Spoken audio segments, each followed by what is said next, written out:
This level of discipline will make you unrecognizable, and that's exactly what you should be aiming for. Miyamoto Musashi reached this point and became the greatest warrior philosopher in history. His Book of 5 Rings is a complete system for forging that kind of discipline. The 5 rings lay out 5 principles that turn you from fragile to unstoppable. By the end of this, you'll know exactly how to use those principles to become disciplined beyond what most people can even imagine.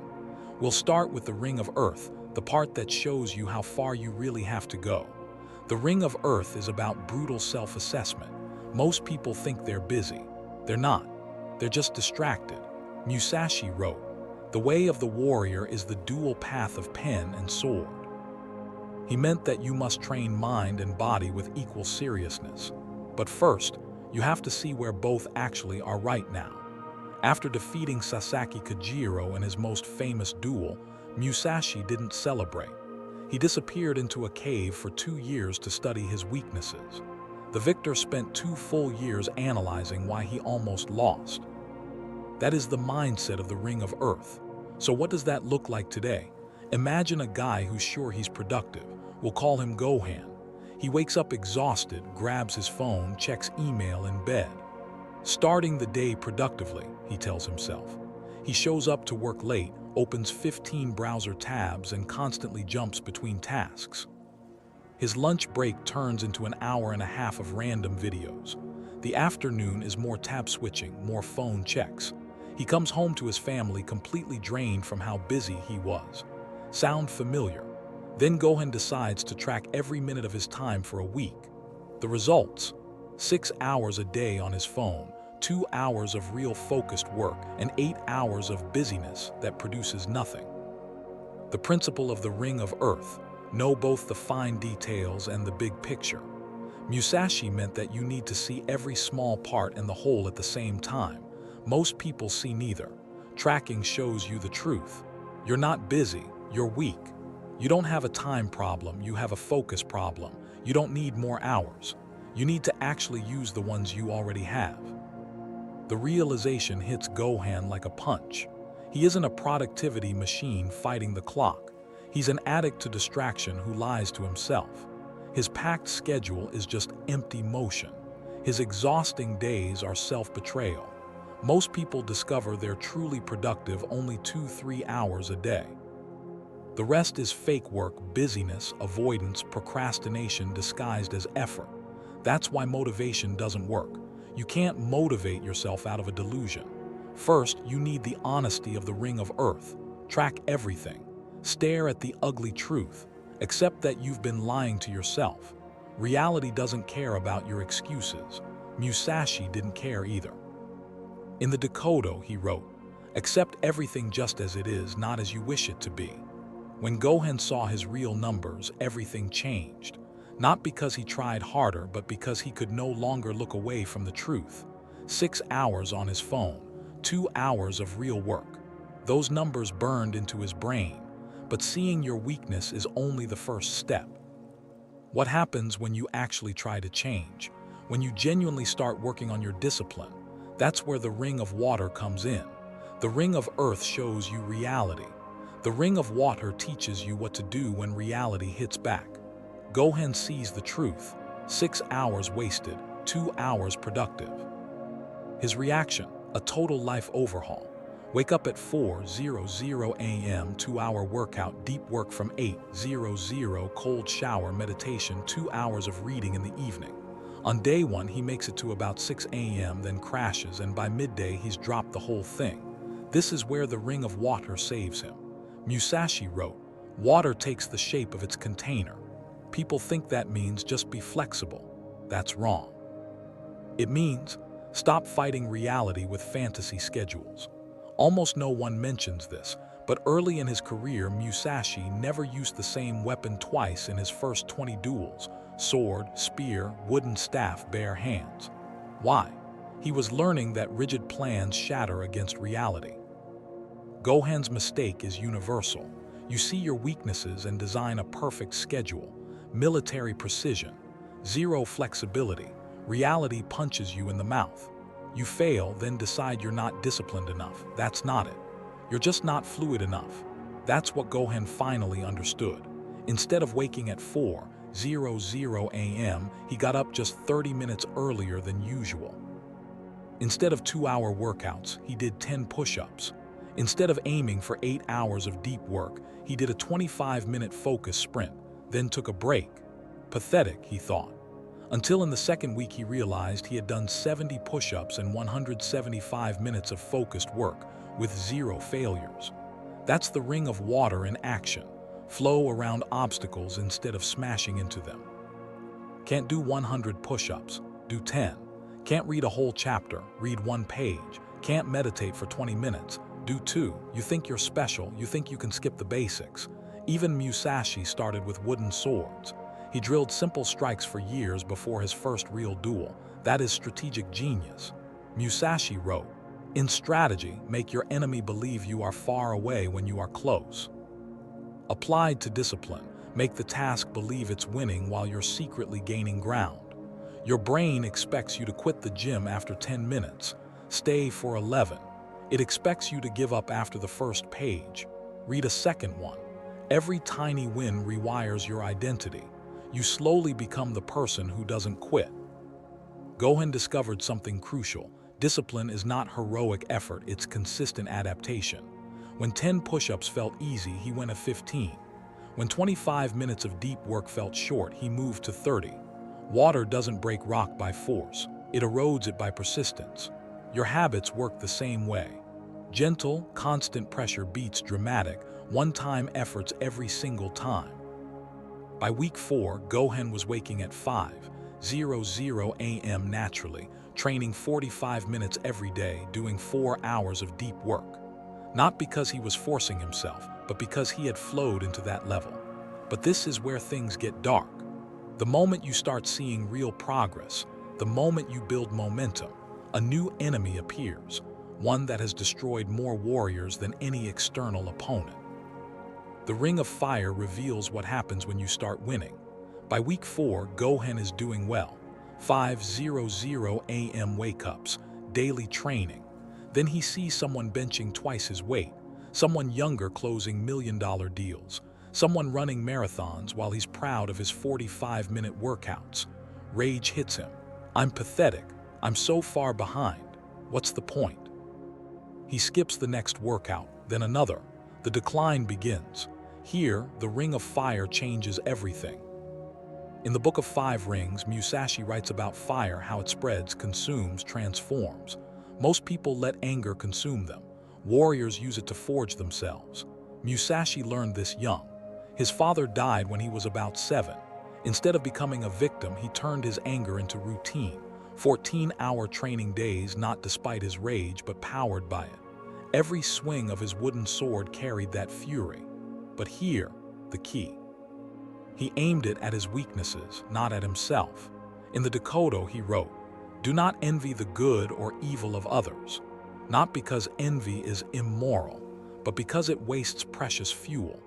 Every moment you spend angry about someone else's success is energy you could be using to destroy your own mediocrity." The principle of the Ring of Fire, anger at your own mediocrity is fuel, not failure. Gohan's turning point came in an instant.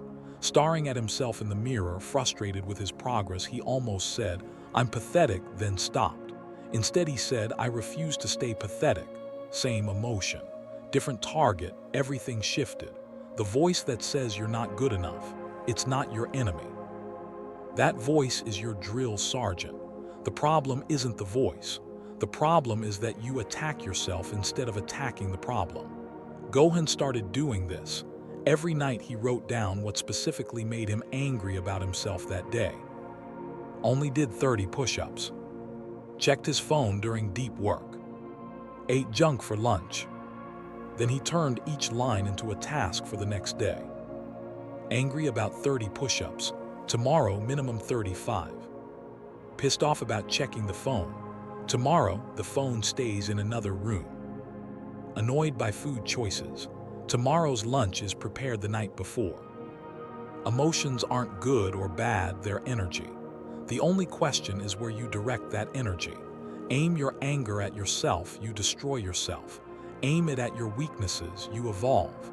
Gohan built a daily ritual. In the morning, acknowledge what you hate about your current self. In the evening, turn that hatred into a plan for tomorrow. Not positive affirmations, productive rage. In 2 weeks, his progress doubled, not because he found some magical motivation, but because he stopped using anger for self-destruction and started using it for self-improvement. The anger was always there.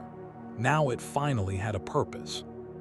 But anger alone creates another trap, one that destroyed many samurai. What happens when rage works? When you start winning, when your progress makes you feel superior. After 3 months, Gohan is a different man. He wakes at 4:30 a.m. without an alarm. 100 push-ups are easy. 4 hours of deep work every day. Friends ask what happened to him. His family wonders if he joined a cult. Then the whisper starts. You did it, you're disciplined now. You can relax. He stops tracking his time, skips evening planning.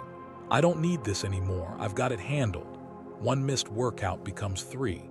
4-hour deep work blocks shrink to 2. In 2 weeks, he's lost half of what he built. The Ring of Wind exists for exactly this moment. Musashi wrote an entire section on the style of other schools. People assume he was bragging. He was explaining why he never stopped learning even after 30 consecutive victories. Here, what most people don't know. At around 50 years old, after defeating every major sword school in Japan, Musashi said, I have not yet reached the way. 50 victories, no defeats, and he still called himself a student. Why? Know your enemy, know his sword. The enemy isn't other people. The enemy is the version of you that thinks you've arrived. Musashi obsessively studied other schools not to steal moves, but to stay humble. Every time he believed he understood everything, he found a method that exposed his blind spots. That kept him sharp while others went soft. Gohan learned this the hard way. The moment he stopped tracking, he started slipping. Not because tracking is magical, but because it keeps you honest. The second you believe you're above your systems, you've already begun to lose. Here's the painful contrast.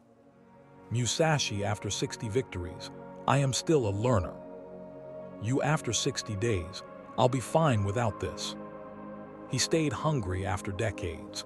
You relax after a few weeks. The Ring of Wind revealed something deeper. Every level of discipline has its own enemy. The beginner's challenge is to start. The intermediate challenge is to stay consistent. The advanced challenge is to never believe you're advanced. Gohan set a new rule. Every month, study someone better than you. Find a person whose discipline makes yours look weak. Learn their methods. Let that discomfort expose where you're still soft, and use that discomfort as a compass pointing toward growth.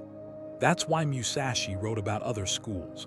Not to mock them, but to remind himself he was just one of many approaches to stay curious, to stay a student, to never let mastery turn into arrogance, to remember he must remain humble. But truly staying humble while you're winning is different from just saying you're humble. That brings us to the final ring, the one most people never reach, the one that explains why true masters seem so different from everyone else. The daily battle never ends. 6 months in, Gohan hits a wall not physical but existential. He realizes something that almost breaks him. This will never get easier, ever. He will be waking up at 4 a.m. forever, tracking his time forever, fighting his weaknesses forever. The thought makes him sick. When does this end? When do I finally just become disciplined? The answer, never. That is the teaching of the Ring of the Void. Musashi's Dakota holds the answer. Accept everything as it is. Do not accept defeat, accept reality. And reality is this: discipline is war, and war never truly ends. In the void there is virtue but no evil. The void is the state where struggle becomes natural, where difficulty becomes normal, where discipline stops being what you do and becomes who you are. That's what breaks most people. They think discipline is a bridge to an easy life. Work hard now, relax later. Build habits now, live on autopilot later. That lie is why they quit when they discover there is no finish line. Gohan's transformation happened in one moment of clarity. Exhausted, frustrated, ready to give up, he asked the wrong question one last time. When will this get easier? And the answer came, it won't. You will get stronger. Shift, stop asking. When does this get easy? Start asking, what battle am I fighting today? Because this is what the ring of the void reveals. You never reach a point where discipline is easy. You become the person who automatically does hard things not because they're easy, but because that's simply what you do. Musashi painted every day not to become an artist, but because warriors paint. He practiced calligraphy not to become a writer, but because warriors write. It was never about the activity. It was always about the practice. Gohan finally understood. The tracking, the training, the early mornings, they're not steps toward something else. They are the thing, the endless practice, the way of life that separates warriors from everyone else. The void is not empty. It's full of acceptance that tomorrow you will face laziness again, that you will track your time again, that the war against mediocrity will never be over. And here's the paradox. Once you accept the eternal battle, it stops feeling like a battle. It becomes your nature, like breathing. You don't struggle to breathe. You just breathe. Discipline becomes like that too. Each ring builds on the last. Earth shows you where you stand. Water gets you moving. Fire accelerates your progress. Wind keeps you humble. The void makes it permanent. Gohan no longer thinks about endings. He thinks about beginnings. What battle starts today? What weakness gets attacked today? What growth happens today? Because in the void, you finally understand something beautiful. Struggle is not the price you pay for discipline. Struggle is discipline. The endless war is not the thing you endure to become disciplined. It's what makes you disciplined every day forever. And that's exactly how it should be. The rings are waiting. The only question is, are you?